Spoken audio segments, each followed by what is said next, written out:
कोलकाता के आरजी कर medical college में 9 और 10 अगस्त 2024 की वो रात सभी को याद है, पूरे देश को याद है, जब एक ट्रेनी डॉक्टर के रेप के बाद हत्या कर दी जाती है। उसके बाद ये मामला सोशल मीडिया हो, अखबार हो, टेलीविज़न हो या हर कहीं चर्चाओं में रहा था और हर किसी की जुबान पर बस एक ही मांग थी कि इस ट्रेनी डॉक्टर को, जो हत्यारा है, उसे कम से कम समय में फांसी के तख्ते पर चढ़ा दिया जाए। लेकिन अगर आज हम 22 दिसंबर 2024 की बात करें तो इस मामले को 4 महीनों से ज़्यादा का समय बीत चुका है, लेकिन किसी से भी इस बात की अपडेट पूछी जाए कि उस मामले में अपडेट क्या है, जबकि कोलकाता की पुलिस से इस मामले की जांच सीबीआई तक चली जाती है। सुप्रीम कोर्ट ने भी इस मामले को आड़े हाथों ले लिया था और हर किसी की जुबान पर बस एक ही बात थी, लेकिन 4 महीने के बाद भी शायद इस मामले में कोई रिजल्ट नहीं आया है। यदि और थोड़ा सा आगे चलने की कोशिश करें तो उत्तर प्रदेश का जिला जौनपुर का एक थाना लगता है, गोरा बादशाहपुर। 30 अक्टूबर 2024 की सुबह का ये वाक्य है। 16 साल का एक लड़का जिसका नाम अनुराग यादव होता है, जो कि अपने घर के पास में खड़ा था। जमीन के एक छोटे से टुकड़े को लेकर उसका सर जो था वह धड़ से बिल्कुल अलग कर दिया जाता है और वह 5 बहनों का इकलौता भाई होता है। इस मामले की गूंज भी पूरे हिंदुस्तान में फैली थी। हर किसी की जुबान पर एक ही बात थी कि हत्यारों को कम से कम समय में सजा दी जाए, साथ ही उनके घर को भी गिराया जाए। ना तो उनका घर गिरा और ना ही शायद अब 1.5 महीने से ज़्यादा का समय बीतने को है, लेकिन अभी तक भी उस मामले में अगर किसी से पूछा जाए कि अपडेट क्या है तो शायद ही कोई अपडेट बता पाएगा। लेकिन आजकल इन दिनों एक मामला और सुर्खियों में बहुत ज़्यादा तेज़ी से बना हुआ है। ये मामला है बेंगलुरु के एक इंजीनियर का। बेंगलोर के एक इंजीनियर ने जिस तरह से वीडियो बनाया और एक पत्र लिखा, जो 24 पन्नों का पत्र होता है, उसके बाद फिर हर किसी की जुबान पर, अब चाहे कहीं भी हो, इवन एक व्यक्ति ने तो अपने जो बिलबोह काट के देता है उसमें भी आई एम सॉरी लिखा हुआ है। कहा कि हम तुम्हें शायद इंसाफ ना दिला सके या फिर उसके लिए कुछ ऐसी भी प्रार्थना कर रहा है।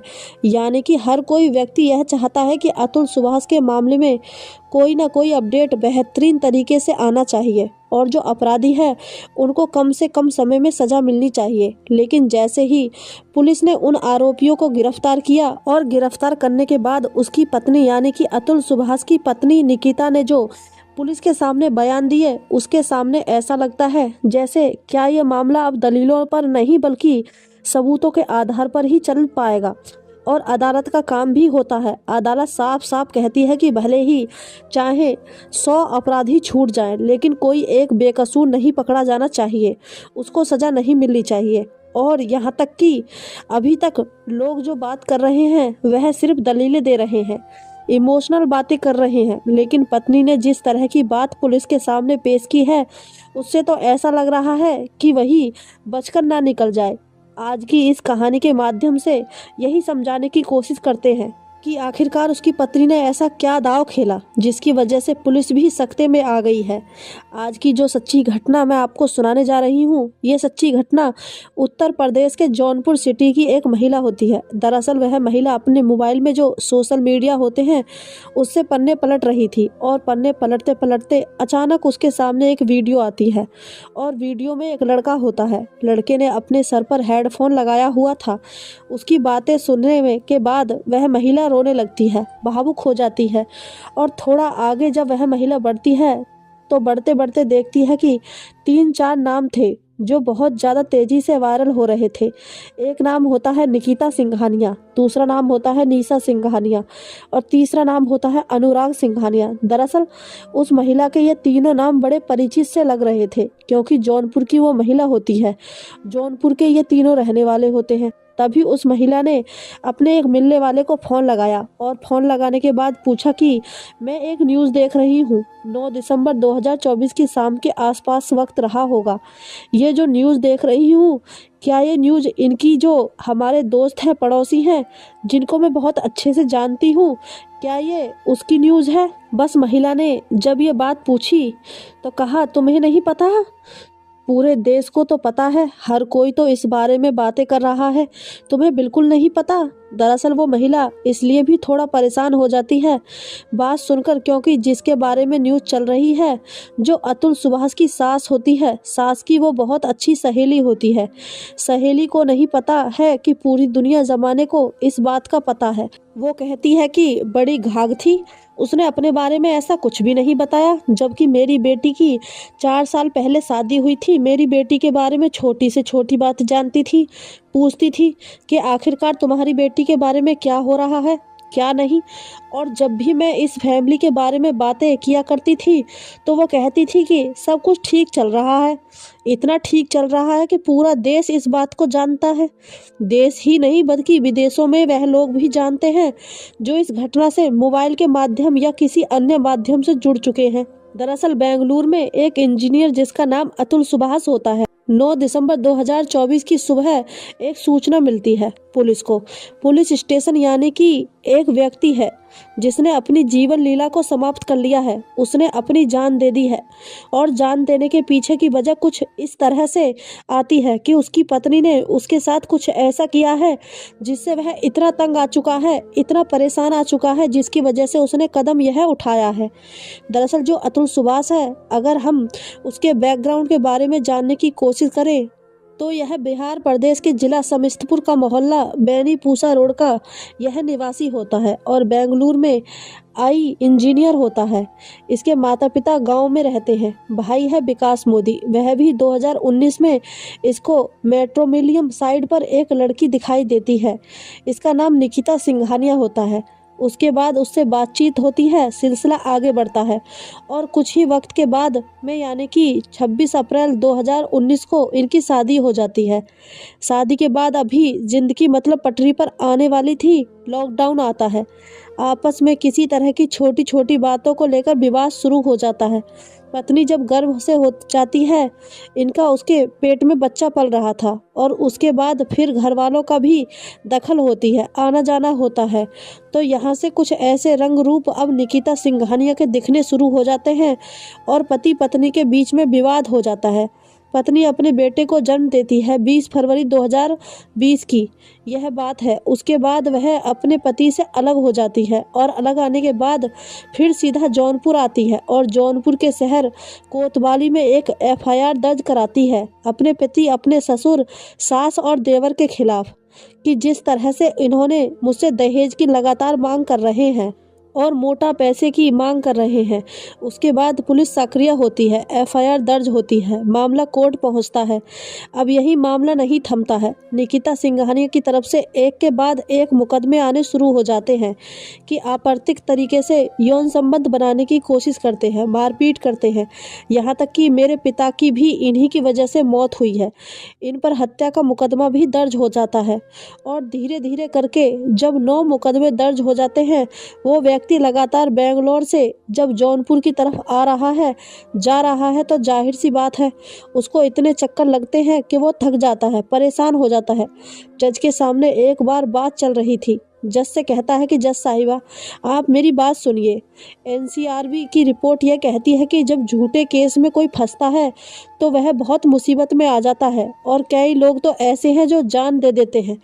तो इतनी बात जब चल रही थी तो निकिता सिंघानिया कहती हैं कि तुम अपनी जान क्यों नहीं दे देते हो। अब इस बात को जब ये बात निकिता ने बोला तो जज साहिबा बताती हैं कि वह हंस रही थी, सुन रही थी। उन्हें इसमें हस्तक्षेप करना चाहिए था लेकिन हस्तक्षेप नहीं करते। जब वो व्यक्ति जाता है यानी कि जाने से पहले लगभग 24 पन्नों का एक पत्र लिखता है और पत्र में पूरी कहानी बयां करता है। 1.5 घंटे का एक वीडियो रिकॉर्ड करता है और वीडियो रिकॉर्ड करने के बाद उसमें कई लोगों को कटघरे में खड़ा कर देता है और कटघरे में खड़ा करने के बाद वो ये भी जाहिर करने की कोशिश करता है कि किस किस ने उसके साथ यह छल किया है और किस किस की वजह से यह फंसा है और वो जान दे देता है। मामला फिर सोशल मीडिया पर वायरल होना शुरू हो जाता है और जैसे जैसे मामला वायरल होता है, इस अतुल सुभाष का जो छोटा भाई होता है विकास मोदी, इसकी तहरीर के आधार पर आखिरकार बेंगलुरु के एक थाने में मुकदमा, मराठी हल्की थाने में मुकदमा दर्ज हो जाता है। और मुकदमा दर्ज होता है पत्नी निकिता सिंघानिया के खिलाफ, सास निशा सिंघानिया के खिलाफ, साला अनुराग सिंघानिया के खिलाफ और चाचा ससुर जो होते हैं सुशील सिंघानिया के खिलाफ। एक तरफ जहां मामला लगातार वायरल हो रहा था, एक महिला जो उसको भी पता चल जाता है और साथ ही मीडिया वाले जब इसके परिवार की हिस्ट्री खंगालने की कोशिश कर रहे थे, तो पता चलता है कि जो निशा है उनके पिता, इनका नाम मनोज होता है और मनोज हर 3 भाई होते हैं। 3 भाई में सुशील सिंघानिया, विनोद सिंघानिया और मनोज सिंघानिया। हद तो तब हो जाती है जब अतुल सुभाष और निकिता सिंघानिया की शादी होती है, तो विनोद सिंघानिया को इस बारे में पता ही नहीं था कि इनकी शादी हो रही है, कहाँ हो रही है, कैसे हो रही है। परिवार की जो सगा ब्लड रिलेशन वाला था उस तक ने नहीं बताया था, यानी कि वह अपनी जो राज थे वह राज कुछ इस तरह से छुपा के रखते थे। मामला वायरल होता है, उसके बाद फिर बेंगलुरु पुलिस पर दबाव पड़ता है और बेंगलुरु पुलिस ने एफआईआर दर्ज कर ली थी और उनकी गिरफ्तारी के लिए लगातार जब कोशिश करते हैं, तो सबसे पहले जौनपुर में यहाँ पर आते हैं और जौनपुर में आने के बाद इनके घर पे एक नोटिस चस्पा करते हैं और ये कहा जाता है कि आप अपने आपको पुलिस के सामने सरेंडर कर दो, नहीं तो फिर पुलिस आपको गिरफ्तार करने के लिए जो भी कोशिश कर सकती है वो करेगी। लेकिन ये लोग भाग जाते हैं, इधर उधर जहां मौका मिलता है वह रफू चक्कर हो जाते हैं, घर पर ताला लगाते हैं, घर से निकल जाते हैं। अब पुलिस पर लगातार दबाव पड़ रहा था, सोशल मीडिया पर मामला लगातार हाईलाइट हो रहा था। ऐसी स्थिति में न केवल निकिता, उसकी माँ, उसके भाई या फिर उसकी जो कई रिश्तेदार होते हैं, इन रिश्तेदारों के भी फ़ोन जो थे वो इलेक्ट्रॉनिक सर्विलांस पर लगा दिए जाते हैं, यह देखने के लिए कि आखिरकार वो कहाँ हैं, कहाँ नहीं है। जब कहीं से कोई राहत नहीं मिल रही थी, तो पता चलता है कि निकिता सिंघानिया ने अपने किसी रिश्तेदार से बातचीत की थी। जिस रिश्तेदार से बात की थी उसका नंबर भी सर्विलांस में लगा हुआ था और पुलिस ने उसे 14-15 दिसंबर 2024 की रात को गिरफ्तार कर लिया। वह गुरुग्राम से एक पीजी होता है, पीजी में वो रुकी हुई थी। वहाँ पर जब जाके पुलिस ने उसे गिरफ्तार के लिए दबिश दी, तो वो मिल जाती है। उससे पूछा जाता है कि तुम्हारी माँ और तुम्हारा भाई किधर है। माँ और भाई के बारे में पूछा जाता है तो पता चलता है कि वो प्रयागराज में है और प्रयागराज में वह छुपे हुए हैं एक होटल के अंदर। अब इसी स्थिति में वहां से बक्की भाग ना जाए, तभी पुलिस ने 2 पुलिस वालों को उनका भेष बदलकर एक को डॉक्टर बनाया, एक को नर्स बनाया और सीधा वहां उस जो होटल होता है उस होटल में पहुंचा देते हैं। अब वह किसी बहाने से उस रजिस्टर में जिसमें सिग्नेचर करते हैं, बयान दर्ज कराए जाते हैं कि हमने इस तरह से यह कमरा लिया है। तो वहाँ पर वह चोरी की निगाह से देखते क्या है कि जो निकिता की माँ और उसका भाई होता है, कमरा नंबर 111 में वह छुपे होते हैं। अब यहाँ पर रेड डालते हैं और उसके बाद उनको गिरफ्तार कर लिया जाता है। गिरफ्तार करने के बाद इन तीनों को, यानी कि निकिता, उसकी माँ और उसके भाई को एक ही बात समझाई जाती है कि आपके चेहरे पूरे देश भर के लोगों ने पहचान लिए हैं, आपको लेकर लोगों में बहुत ज़्यादा गुस्सा है। जरा भी होशियारी दिखाने की कोशिश की तो पब्लिक तुम पर टूट पड़ेगी और शायद तुम्हारी जान भी जा सकती है। इसलिए जो हम कहते हैं वही बात मानना, नहीं तो फिर कुछ भी हो सकता है। अब पुलिस को खतरा लग रहा था, इसलिए वो ट्रेन से इन्हें ले जाना नहीं चाहते थे। इनको वो प्लेन से, यानी कि हवाई जहाज़ से ले जाना चाहते थे। और जब ये कहा गया उनसे कि अपने आप को छुपाने की कोशिश करना, भीड़ का हिस्सा बनने की बिल्कुल कोशिश मत करना, जैसा जैसा इन तीनों को समझाया जाता है वैसा वैसा ये बात मान लेते हैं। हालांकि एफआईआर के अंदर चाचा ससुर का नाम भी होता है, लेकिन उनकी उम्र 69 साल के आसपास होती है और 69 साल होने की वजह से वह हाई कोर्ट में अपील करते हैं, याचिका दायर करते हैं और उनका जमानत याचिका को मंजूर कर लिया जाता है, क्योंकि उम्र को देखते हुए 4 सप्ताह की उनको अंतरिम जमानत मिल जाती है। और 4 सप्ताह के बाद आखिरकार क्या होगा वह 4 सप्ताह के बाद तय हो सकेगा। लेकिन जब तीनों को इन्हें प्लेन में बेंगलुरु लेकर जाते हैं, अब इन तीनों से सवाल जवाब किए जाते हैं कि आखिरकार तुमने ऐसा क्यों किया, क्या बात है। तो जब बात पूछने वाली बात आती है तो तीनों ने एक ही जवाब दिया कि हमारा तो इस पूरे मामले में कोई लेना देना ही नहीं है। यानी कि मेरी बेटी 3 साल से अलग हो चुकी है अतुल सुभाष से। जब अतुल सुभाष से 3 साल से अलग हो चुकी है, मुलाकात है ही नहीं, तो हमने उन्हें किस वक्त उकसाया। हमने जब बात आती है कि तुमने पहले तो 1 करोड़ की डिमांड की थी और 1 करोड़ से बढ़ के वो 3 करोड़ हो जाती है। मरने वाला इंसान कभी झूठ नहीं बोलता, उसने बिल्कुल सच बोला है। इसके बारे में क्या आपका कहना है? तो इस बीच में जो निकिता होती है वह कहती है कि मेरा पति तो मेरा खुद शोषण कर रहा था और वह शोषण कर रहा था, इसलिए मैंने उसका साथ छोड़कर अपने आप घर चली जाती है और घर आने के बाद फिर अपना काम धंधे में जुट जाती है। वाकई हाँ, मुकदमा जरूर दायर किए गए थे, लेकिन मेरा इस मामले में उसको उकसाने के लिए इस तरह की कोई बात थी नहीं। लेकिन जिस तरह की वो बातें कर रही है उस तरह से लगता है कि वो कितने सलीकेदार है, कैसी है। लेकिन जब मीडिया वालों ने उसके घर पर जाकर बातचीत करने की कोशिश की तो उन्होंने धमकी देना शुरू कर दिया था कि तुम अगर किसी ने भी ये सब चलाने की कोशिश की या फ़ोटो लेने की कोशिश की तो फिर अंजाम अच्छा नहीं होगा, अंजाम बहुत बुरा होगा। तो पुलिस के सामने वो कुछ और रूप धारण कर लेते हैं और जब बात आती है मीडिया के सामने तो कुछ और रूप धारण कर लेते हैं। और अतुल के सामने शायद इनका और भी विकराल भयंकर रूप हो रहा होगा। अब क्योंकि अदालत जो चलती है वह सबूतों के आधार पर चलती है और विकास मोदी है जो कि अतुल सुभाष का भाई है, वो कह रहा है कि सबूतों के साथ तो छेड़छाड़ हो रही है और यदि छेड़छाड़ हो जाती है तो कोई सबूत अगर बचा नहीं तो जाहिर सी बात है निकिता और उसकी माँ, उसका भाई शायद बच जाएंगे या फिर अलग निकल जाएंगे। लेकिन जो जांच के दायरे हैं ये 5-6 लोग हैं, जिसमें जज है पेशगी चचिया ससुर। जो जज है उसके बारे में बताया जाता है कि जब इन्होंने पेशगार से बातचीत होती है तो 1 करोड़ की डिमांड होती है और जब जज के बातचीत होती है तो 3 करोड़ की डिमांड कर दी जाती है।